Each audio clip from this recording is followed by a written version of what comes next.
Hello, everyone, and welcome back to GodSaw's Turnbuckle. And we are back with some more predictions, this time being for WWE Survivor Series 2025. And as of right now, we have a four-match card. Of course, this is a four-match card mainly due to the fact that there are two War Games matches going on. And honestly, it will probably be an interesting. A couple of those War Games matches do have some interesting dynamics to them. So we'll see how everything plays out with the particular card, everything to go along with that. But for the most part, we're here to do predictions for everything today. So I do kind of want to get into everything here. So we are going to have the women's War Games match, what we're going to start off with. It is going to be Team Rhea. So it's going to have Rhea Ripley, Io Sky, Alexa Bliss, Charlotte Flair, and AJ Lee going up against Team Asuka, which is going to have Asuka, Kairi Sane, Nia Jax, Lash Legend, and Becky Lynch. This has been basically set up, I thought, actually pretty well. Like you saw the aspect of War Games on the women's side coming together months ahead of time, primarily with everything with Rhea and Io at that point, and you just kind of saw what was going on with that. And of course, everything ended out leading to the tag team, the women's tag team title switch from Charlotte Flair and Alexa Bliss to Asuka and Kairi, based upon everything that happened with Nia Jax and Lash Legend. And of course, you're bringing in the feud of AJ Lee and Becky Lynch to go along with it. In terms of the only thing that's really been interesting going into this, and like in terms of a dynamic of a potential heel turn or any type of turn in general, was the whole little beef which all lasted all of like 1 week between Charlotte Flair and Rhea Ripley, so where it looked like Charlotte wasn't going to be part of the match in any way, shape, or form, but ended out joining up with them a little bit later on. So I don't see really a dynamic where you're going to have a heel turn or a babyface turn or somebody turning on the other in this particular match. And I guess for spoiler alert on this one, because I know SmackDown has not happened yet, but it is worth talking about in these predictions, is that, the babyface team is going to have the advantage in this one. I won't say which match it was, but you'll know if you watch SmackDown on Friday. But they already did determine that on Friday night, or for Friday night last Friday, because they taped everything for SmackDown this week.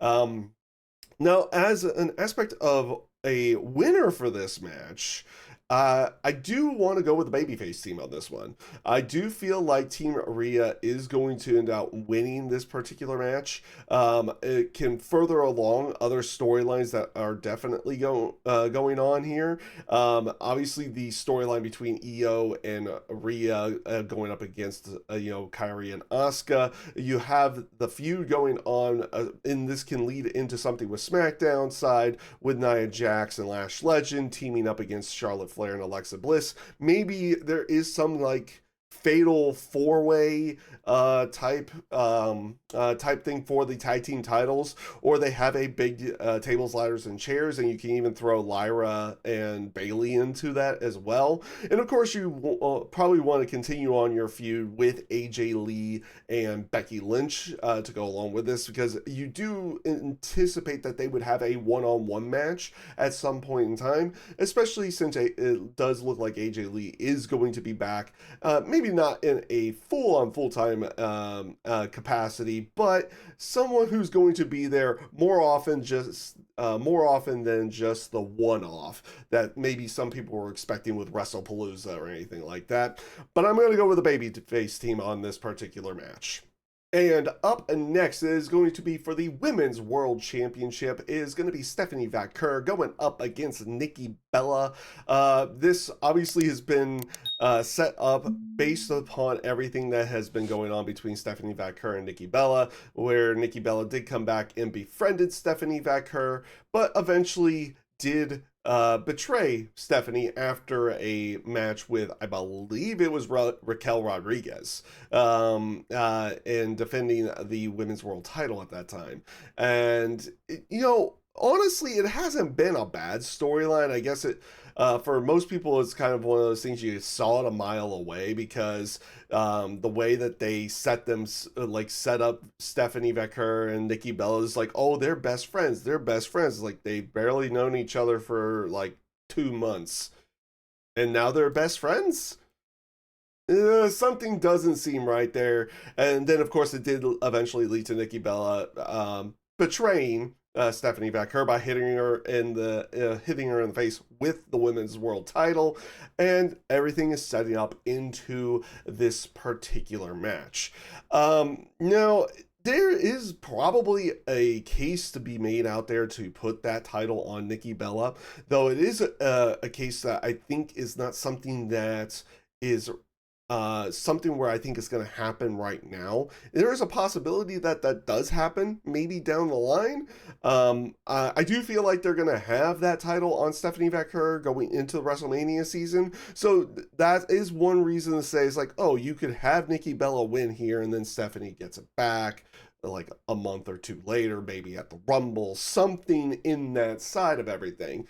But the reason why I don't feel like they're going to do that this time, and my pick is going to be Stephanie Vaquer for this match, is mainly due to the fact that they have not booked Nikki Bella all that strong. Outside of everything that they've done in terms of promo work, since Nikki Bella turned heel, that's where she has kind of stood tall. But in her matches, she's been losing.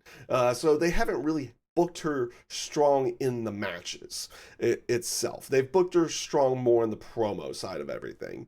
So I am going to go with Stephanie Vaquer to pick up the victory in this one and keep the women's world championship. And up next, it is going to be for the WWE Intercontinental Championship. It is going to be John Cena going up against Dominik Mysterio. Yes, this is now going to be happening in Dominik Mysterio's hometown of San Diego. And it's going to be an intriguing match to see where they're going to go with everything, because you do have John Cena's final match coming up on December 13th. Are you going to have that match be being his final match, also be for the Intercontinental title, going up against the person who wins the tournament to see who faces Cena in that match? Or do you put that title back on Dominik Mysterio here? Because you did have Cena beat Dominik Mysterio just a few weeks ago in Boston to go ahead and pick up the Intercontinental title and finally get the Grand Slam. It was the one title that he had not held. It's also the one title that Sheamus has not held, and yet he has still not gotten it yet. Hopefully that is something that they do explore again here down the line, because I know they were exploring it probably about a year or two ago, and they kind of dropped that, though I do think that was due to Sheamus being out with injury for a little bit to go along with it. But it is going to be an interesting one to see what they decide to do here. Obviously, you do have Dominik Mysterio with the AAA Mega Championship as well. Do you put both, have him be a dual champion again? And honestly, I think that's going to be the case. I think Dominik Mysterio picks up the victory here. I don't think you need the Intercontinental title to be on the line in John Cena's final match for it to be big or even considered the main event of the show.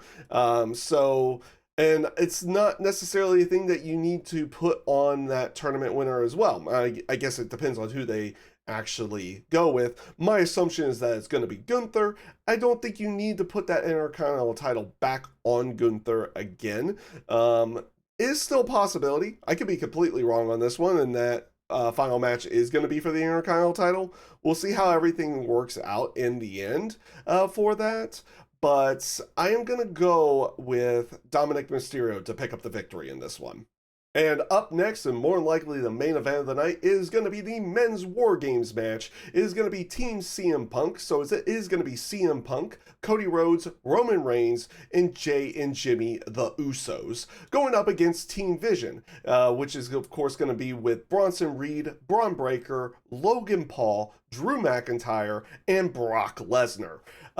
This setup has been, it's more of a star-studded affair. I feel like for this particular match, like obviously you do have the stories with the Vision, with everybody, with Cody Rhodes, with CM Punk, and of course Roman Reigns, and of course you're going to have the Usos in there as well, as you have that bloodline mix to go along with it. I did like the whole aspect of Roman Reigns' reasoning in there. Is like, you know what, my family's in this match. I don't like the Vision. I'm gonna be in this match with you guys. More or less saying, and actually, I think it is kind of what he does say as well. It's like, I hate the Vision more than I hate you guys. Basically, pointing out to CM Punk and Cody Rhodes. And then with everything going on the Vision side, it is actually kind of intriguing in terms of getting Drew McIntyre in there, which makes complete sense just due to the fact of his suspension, and also his the whole aspect of him not liking Cody Rhodes and just not liking management in general. And then Brock Lesnar, well, is Brock Lesnar at that point. Like he's there, and I don't necessarily know how much more he adds to the match outside of star power. It's one of those things in terms of Brock Lesnar. I am not a huge fan of really watching his stuff, mainly because his stuff has gotten really dull over the number of years. It just feels the same, and he's kind of relying on that star power at this point. And obviously other potential, other things that have allegedly happened, outside of the WWE to go along with it. We won't really get into that here. That would be for other videos to go along with that as well. But in terms of the story in this particular match here, I do feel like the dynamic is more on the babyface side, because there is the potential of everything breaking down, because you have this whole aspect of, Roman Reigns is joining because his family's there, but he has this beef with Cody because, well, he did take the undisputed title away from him. He has a beef with CM Punk because even though they teamed up in War Games last year, the favor that he got made him, lose his wise man at WrestleMania completely, and Paul Heyman betraying Roman Reigns at WrestleMania, and of course CM Punk as well. So like you have that dynamic between them, and it feels like that is where things would combust more or less in this particular match. So I am going to go with Team Vision to pick up the victory in this one, because I see something in the out happening. I don't necessarily know whether it'd be like a full on heel turn or something like that on the babyface side, but I do see a dynamic where everything kind of blows up on the babyface side for that one. So it leads me to Team Vision picking up the victory in this. And that is basically it for Survivor Series. There was only 4 matches on the card.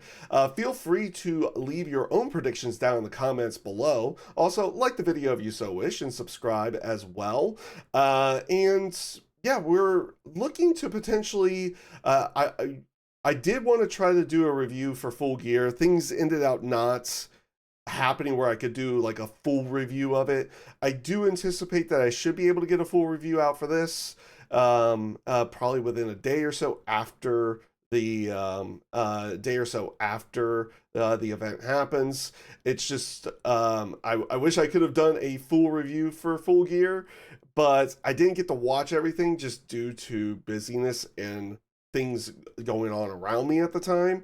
But I did get to see a little bit of it, and I did give my thoughts in a video as well. So feel free to watch that if you so wish as well, because I did get to see the main event, which is probably the most talked about thing on that show because of the whole Hangman, Samoa Joe, the title change, and of course Swerve Strickland returning as well. But yeah, so feel free to watch that if you so wish to go along with everything.